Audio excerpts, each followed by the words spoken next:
How to change Spotify audio quality settings. So let's get started. First of all, launch the Spotify application in your mobile device. After that, make sure that you're logged in with your account. Now, to improve the Spotify sound quality, first of all, you have to make sure that you have strong internet connection or Wi-Fi connection in your mobile device. The audio quality in Spotify will also depend upon your internet connection. If you have a strong internet connection, the audio will play smoothly. Now to change the audio quality settings, once you land on the home page, navigate to top left corner and tap on your profile icon.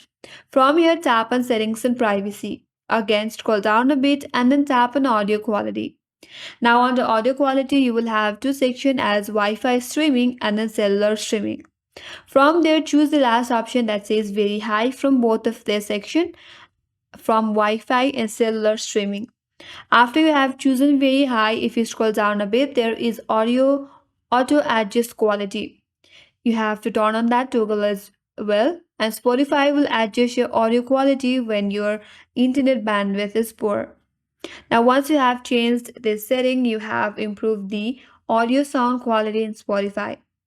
And that's all for today's video. Hope this video helps you. If you are new to our channel, make sure to subscribe and like. Thanks for watching, and I will see you in next video.